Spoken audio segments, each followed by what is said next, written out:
Hey guys, my goodness. Hey guys, back with another One Piece episode review. Camp 15. Hello here. And we're here with more One Piece. Yay, One Piece, One Piece. As we're getting no, I think next week will be the final episode of the post Wano arc, basically, which it's a little mini Wano arc before we say our goodbyes to everything Wano. This episode kind of revealed a lot. We got a freaking tease, or I guess you can say a tease homage to Uta. So she's apparently canon in the story now. Will she be a major player in terms of the future of One Piece? Who knows? We'll see. We know, like, for example, Shiki, he was in Strong World, and we know he's a canon character in the One Piece storyline when it comes to the Rocks pirates and everything. So that's basically kind of the thing right then and there. Anyways, let's get to this episode. This episode that revealed a lot, especially in terms of the history of the One Piece world. And we start off with Nami trying to shoot down these targets. She epically fails.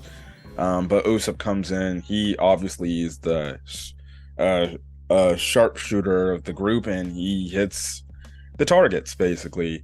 Apparently there's a meme going around about Zeus, liking, I'm not gonna say it just for let's just say if you watch the scene, you can interpret it a wrong type of way if you have a dirty mind like that. But Zeus apparently likes the stuff that Nami keeps feeding him. But the black clouds. Don't know why they structured it in the way they structured it, but okay, listen. You just all I gotta say is all right, okay, Crunchyroll. I don't know if you want to censor. I want to say censor that, but rearrange those subs. I was looking through Crunchyroll's like freaking comment section just to hear what people thought about Uta and everything. And the next thing you know, I keep seeing people talking about Zeus apparently likes, you know what, but all right, cool. All right. So that's kind of the thing right then and there. Anyways, we continue on the fight with the fight between Ryokugyu versus the Scabbards and Yamato, and basically it picks up where we left off from last week, where Momonosuke's told them to hold back, but they're still fighting back because Rio Gokugo, jeez Louise, that freaking name is so long and it's so hard to pronounce. Good God, I thank God I'm not in a dub. I'm not on the dub cast, but it'd be very interesting to see how they say that in the dub. Anyways, they're trying to fight off as much as they can, but the vines and everything, they're not freaking working. You added to where Raizo unleashed this scroll to where it's just fire, strictly just fire. And it looks like Ryokugyu is getting affected by this. It would make sense, plant life. I mean, you can go up against it with fire, it's gonna freaking work and everything. But he kind of played like a fake man's game. He was like, yeah, sure, that did not work. So that's kind of the thing right then and there. So that didn't work. He pretty much drains Raizo like he drained King and Queen from last week. And basically, it looks like all hope is lost. Momonosuke is basically like pleading with him to leave the country and everything after taking some punches by him. And then he's trying to unleash a blast breath. And he's obviously failing because, again, he still doesn't know the ins and the outs of the devil fruit, essentially, and basically how to unleash its power. Remember, it took him a while until he could unleash the flame clouds. So it makes sense why it would take him a while till he could end up like doing blast breath, and he's just doing it. And pretty much the thing is, Rio Gokugo is like, we're gonna basically come in, just give us, Monkey D. Luffy's head, and guess what? I'll leave this country fairly easily. If not, I'll just kill you all right here, and then I'll go find him myself. But obviously, with hearing Luffy's voice, I guess you can say,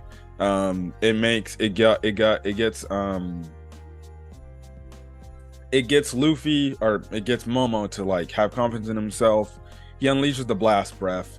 And the blast breath starts like hitting Rio Gokugo and hits him pretty good. The Scabbards do mention like, okay, he's doing it just like Kaido. The only issue is his aim, so clearly he has to train to get better at this and everything. So that's kind of really the thing right then and there. Also too, I forgot to mention that, listen, when all the other Scabbards were like all like basically like all like, I guess you can say, stuck because Rio Gokugo was holding them in place.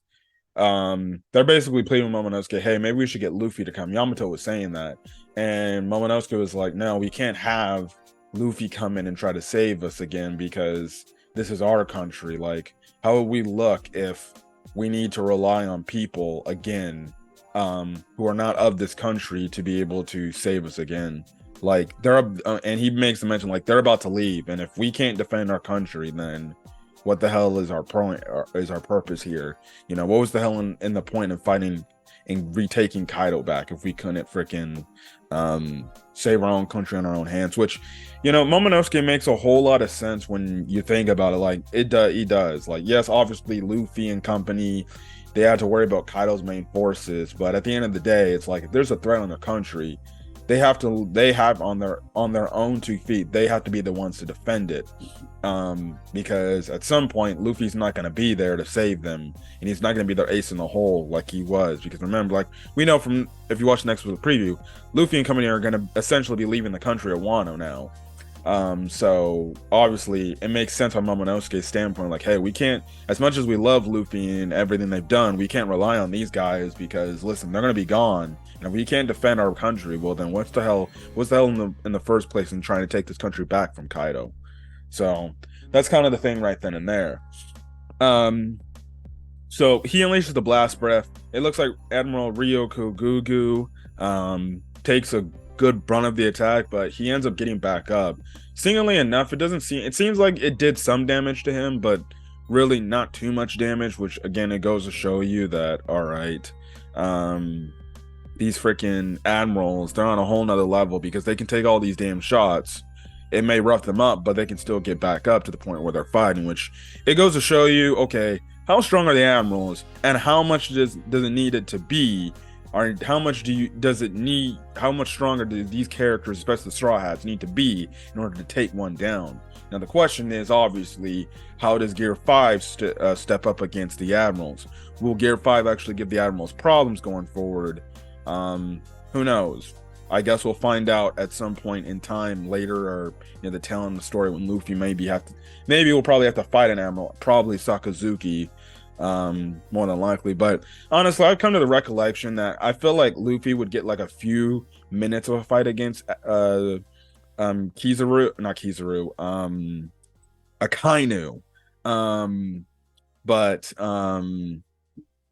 Jeez, I keep getting those names mixed up. Akainu, but then I feel like Sabo's going to come in and he's going to be the one to take down Akainu to try to get revenge on Ace because he's holding Ace's current devil fruit.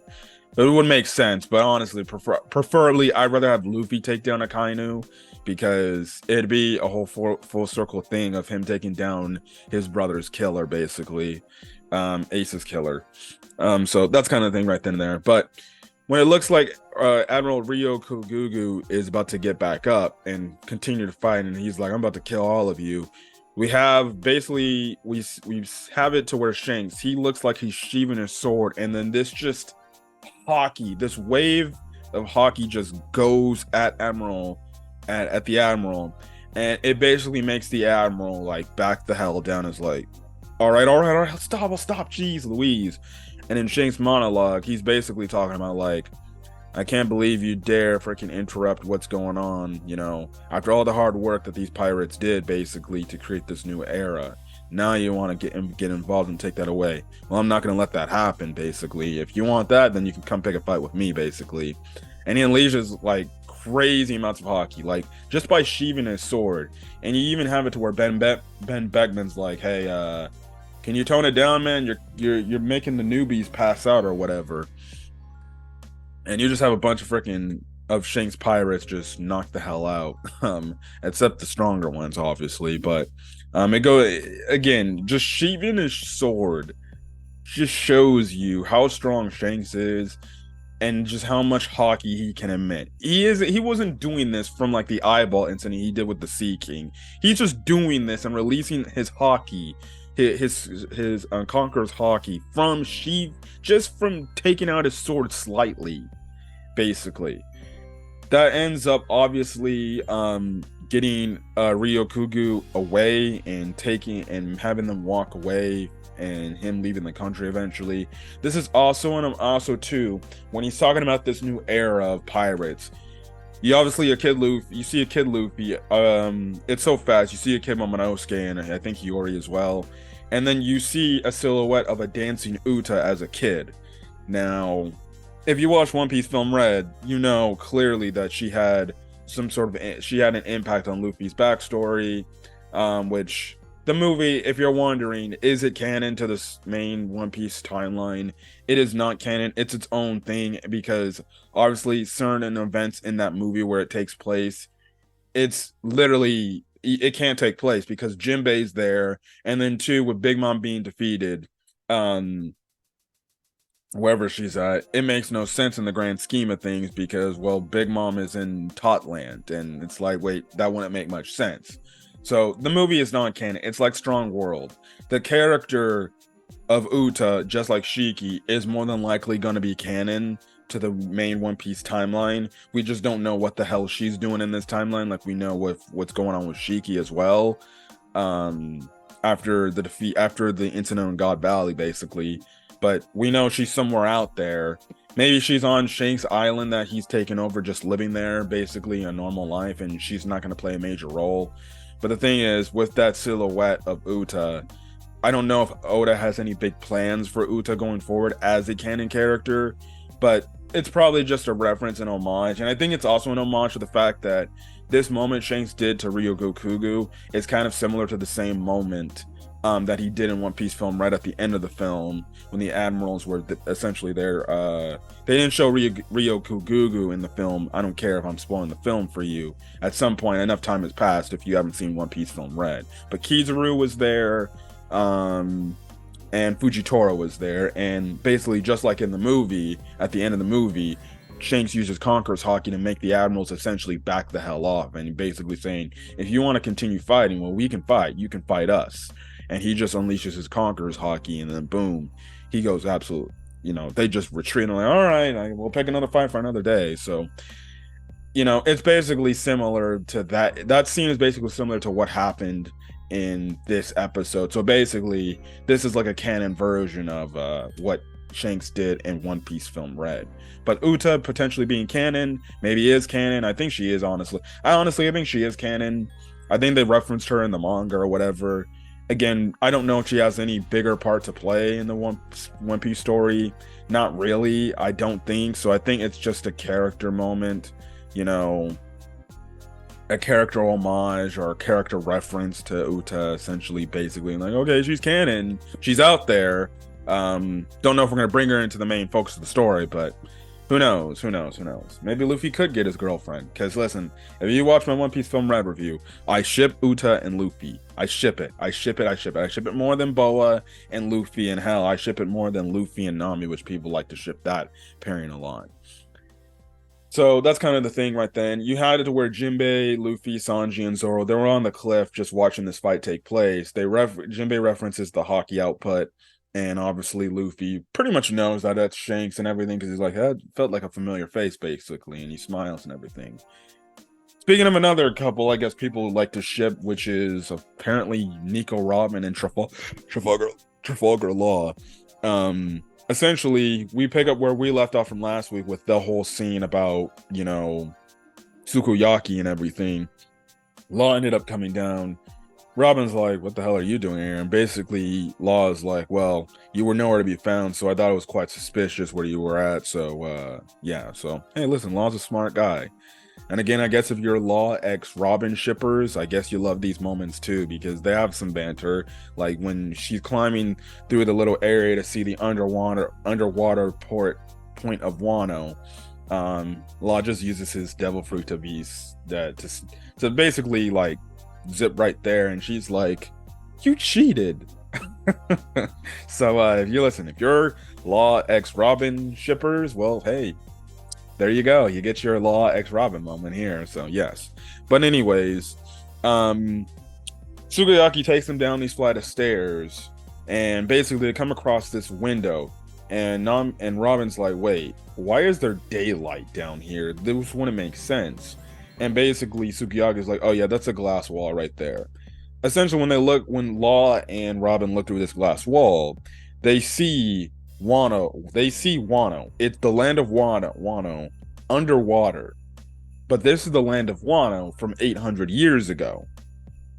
Now, Sukiyaki goes on to say is like, yeah, because it's also not seawater, nothing has decayed and looked in rough shape, basically, and molded like to hell, essentially. We essentially find out that this version of Wano from 800 years ago used to live at like the bottom of, and they showed a good description. I'll freaking take a picture of it and I'll put it in the video, obviously, as you're seeing. So the bottom of the Wano country originally was at the base of the gigantic mountain, Mount Fuji, essentially, like at the base at the bottom. And what happened is, when the walls that came up to border Wano away from the outside country essentially, showed up, essentially what happened is there was a lot of rain. The rainwater essentially filled up the ancient Wano from 800 years ago, and basically because of that rainwater filling it all up, especially due to the walls containing that water in, essentially some people either left, or essentially the new people of Wano essentially had to build on top of it, and that's what the Wano on top of the old city, the old Wano, is basically the current Wano today. So essentially, because of the walls being up there, it made Wano essentially, the old Wano, essentially 800, essentially just underwater. Now Sukiyaki ends up going on to say he doesn't know how that happened or why that happened in the first place or what led to it, but that's kind of the thing right then and there. And obviously the other interesting fact about this old Wano is the original Wano where the city was at. It's from 800 years ago, so clearly this has some ties to do with the Void Century.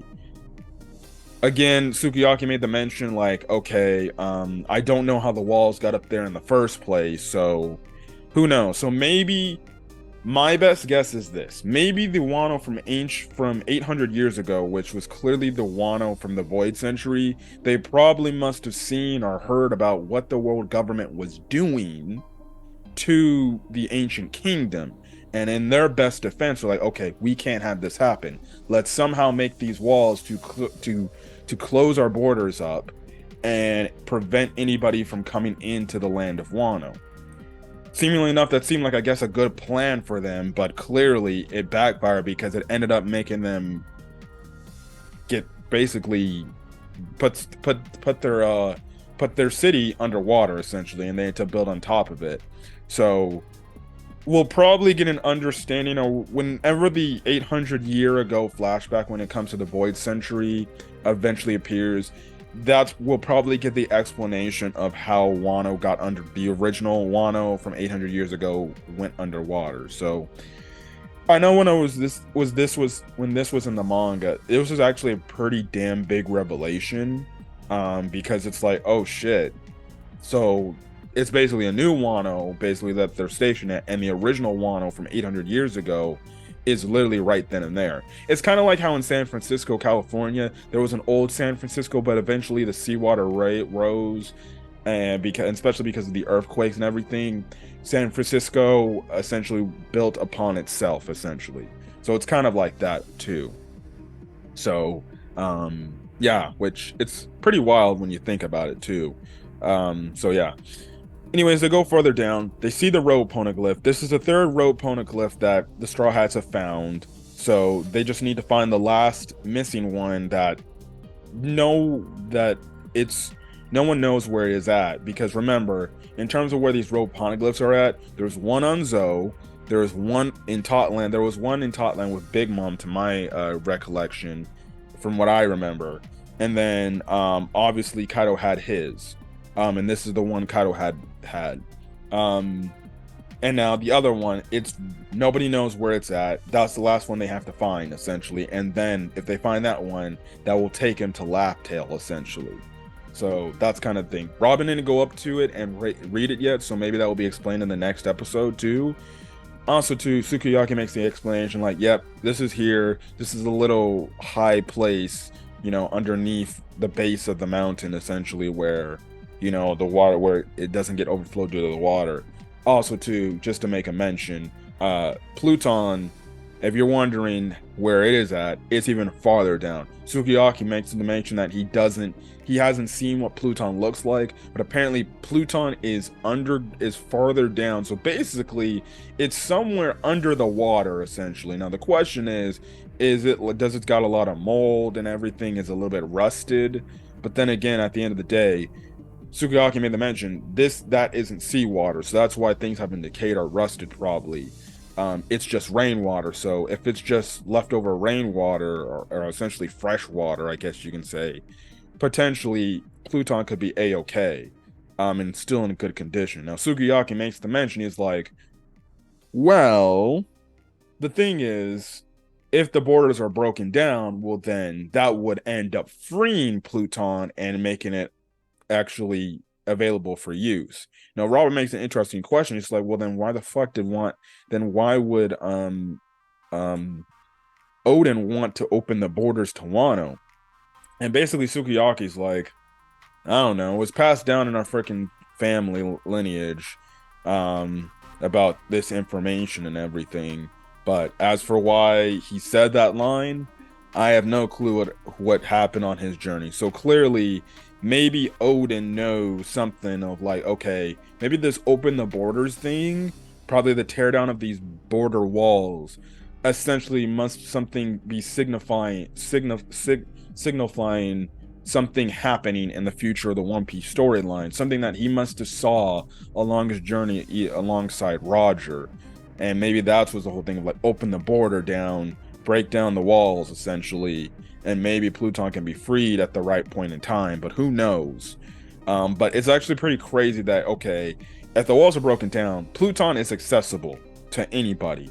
So it's crazy. Now, I think for the best interest, it's probably not a good idea, because with the way the One Piece world is at a high crazy, you probably don't want to do that right now. But we do find out where we don't see Pluton, but Pluton apparently is under the water, around Old Wano. But it's going to be very interesting if eventually at some point in the One Piece storyline they break down the barriers, they break down the walls, Pluton is freed. But the only thing is, maybe the people of the Land of Wano are using the Pluton. Who knows? We'll see. But that's basically kind of it of the episode. Very interesting episode. Next week seems to be the last episode of Post Wano, and it looks like Luffy and company are going to be headed their separate ways to go on to their next journey in terms of whatever the next arc is and things like that. But anyways, I'm gonna get out of here. If you guys like the video, leave a like, put in the comment section your thoughts on this episode of One Piece, as well as hit the subscribe button if you want to get more One Piece content or any other anime content I upload to the channel. So then guys, stay safe out there, have a great rest of your day or night, watching this video. Excuse me, peace.